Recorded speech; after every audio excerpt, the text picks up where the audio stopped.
You already know what to do. You've written the rules, committed to the plan, and you broke them again this week. You moved your stop loss, sized up on a revenge trade, and chased an entry that wasn't in your playbook. And the worst part is that you knew it was wrong while you were doing it. This is the real problem in trading, and it's not your strategy, your indicators, or your broker. The problem is the gap between knowing and doing.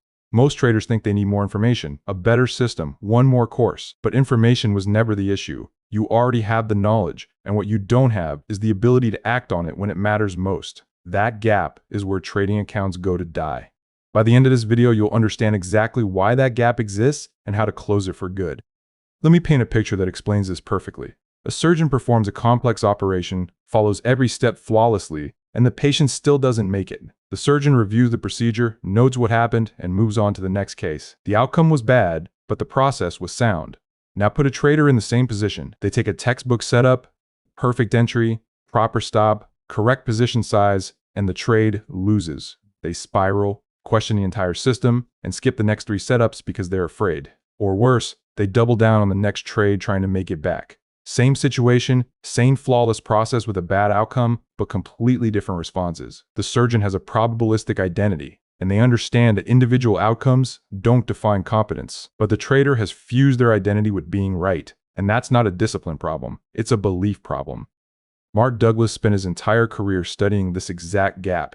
He went through personal bankruptcy before writing Trading in the Zone, and that experience gave him something most trading authors don't have: real pain. Douglas discovered that most traders only follow their strategy about 60% of the time. You spend weeks backtesting, months developing rules, and then you only execute them 6 out of 10 times. The other 40% is the knowing-doing gap in action. And here's what makes it even worse. 80% of your losses likely come from the same emotional trigger, repeated over and over. Douglas said something that rewired my thinking about this problem. He said, most traders trade to relieve the tension, not to make money. That single sentence explains more about rule breaking than any textbook ever could. You're not trading your system, you're trading your discomfort.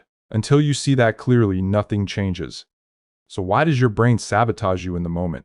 Your nervous system is wired to treat uncertainty as physical danger. When the price moves against you, your body doesn't know the difference between a financial threat and a physical one. Your heart rate spikes, cortisol floods your bloodstream, and your prefrontal cortex starts to shut down. This is not weakness or a character flaw. It's how your brain is wired to respond to perceived threats. In that state, your carefully crafted trading rules become invisible because the part of your brain that wrote those rules is offline. The part running the show only cares about making the discomfort stop. Have you ever moved a stop loss and felt instant relief even though you knew it was wrong? That relief is exactly why you did it. Your brain chose comfort over correctness, and it will keep choosing comfort unless you change the underlying belief. Your brain has 3 escape mechanisms when trading gets uncomfortable, and everyone feels rational in the moment. The first is action, moving your stop, adding to a loser, or closing a winner too early. Your brain says you're being smart and adjusting to new information, but you're really just doing something to feel in control. The second is avoidance, skipping a valid setup because the last trade lost, or stepping away right when your criteria line up. Your brain says you're being cautious, but you're running from the discomfort of another potential loss. The third is narrative, telling yourself this time is different, or convincing yourself the rules don't apply right now. Your brain says you're thinking critically, but you're rewriting the rules to match what you want to do. All 3 feel justified. And that's exactly what makes them dangerous. You never see the sabotage in real time because it disguises itself as good judgment. Here's the belief underneath all of it, and this is the part most people miss. When you break your rules, you're not being lazy or weak. You're protecting yourself from a deeper fear. The fear that being wrong means something is wrong with you as a person. Long before you ever opened a chart, you learned that mistakes are dangerous. In school, wrong answers meant bad grades. At work, wrong decisions meant consequences. Your brain absorbed a simple equation where wrong equals threat. When you carry that belief into trading, every losing trade becomes a personal attack on your identity. So instead of letting a stop loss do its job, you move it, because the alternative means admitting you were wrong, and being wrong feels unbearable. You're not undisciplined, see. You're solving a psychological problem with a technical tool. Your rules are the tool, and the belief about being wrong is the real problem underneath. Douglas understood this at a level most people never reach. He said the goal of trading is not to be right, it's to make money. Let that land for a moment, because most traders have those 2 things completely tangled together.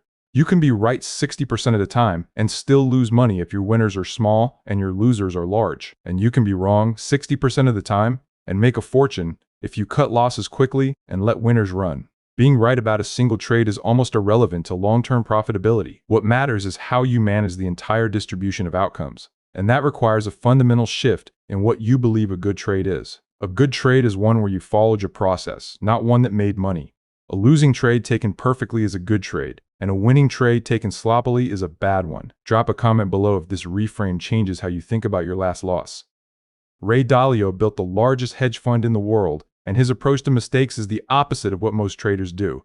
Dalio lives by a single principle: pain plus reflection equals progress. Not pain plus avoidance, and not pain plus blame. When Dalio makes a wrong call, he writes it down, studies it, and extracts the lesson. He treats every mistake as data, not evidence that he's failing. Imagine doing that with your trading. Instead of beating yourself up after a rule violation, you sat down and asked a genuine question. What was I feeling right before I broke the rule? What was I trying to avoid? What belief was driving that behavior? That kind of reflection transforms a mistake from something you want to forget into something that actually makes you better. Most traders skip this step because reflection means sitting with discomfort, and sitting with discomfort is exactly what the knowing-doing gap is designed to prevent.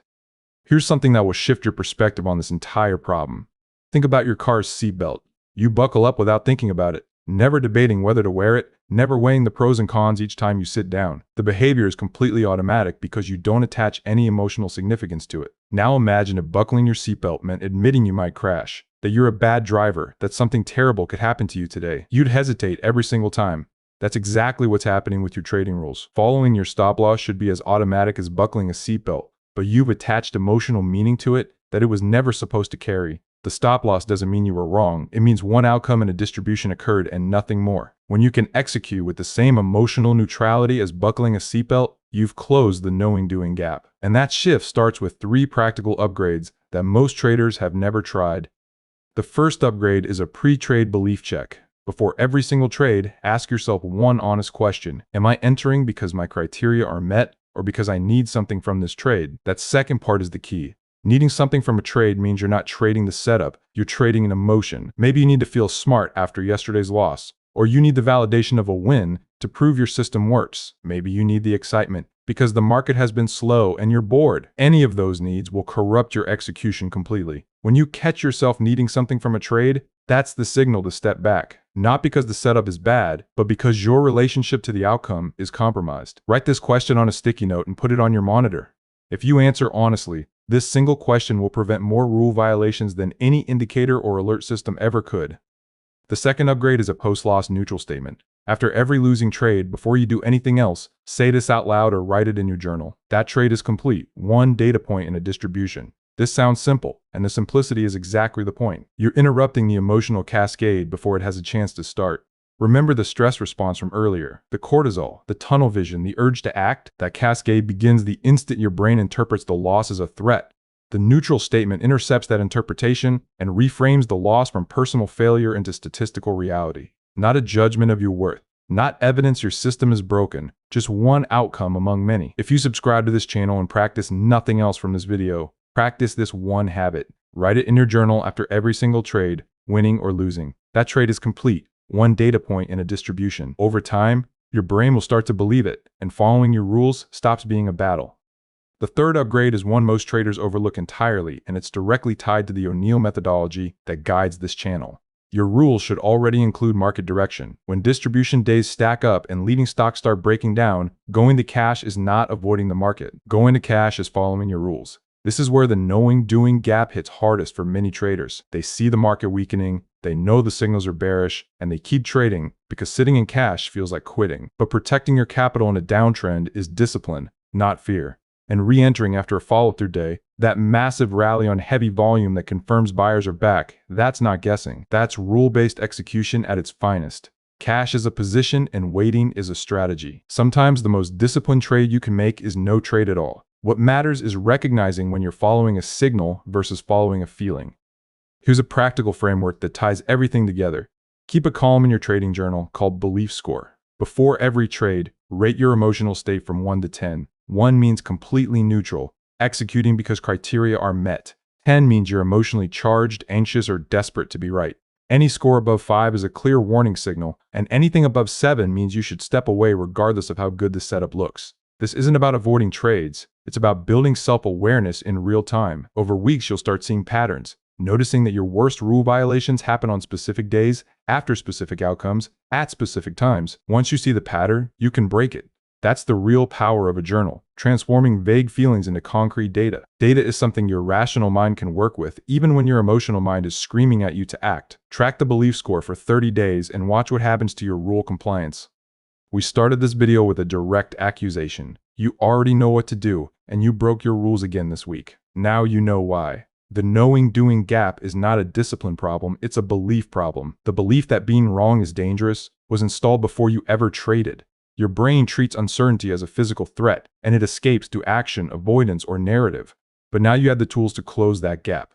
The pre-trade belief check asks whether you're entering because criteria are met or because you need something from this trade. The post-loss neutral statement reframes every loss as one data point in a distribution, and the belief score turns feelings into data your rational mind can use. You already know the rules, and now you know why you break them. That awareness is the beginning of trading like the person you've been trying to become. Share this with a trader who needs to hear it.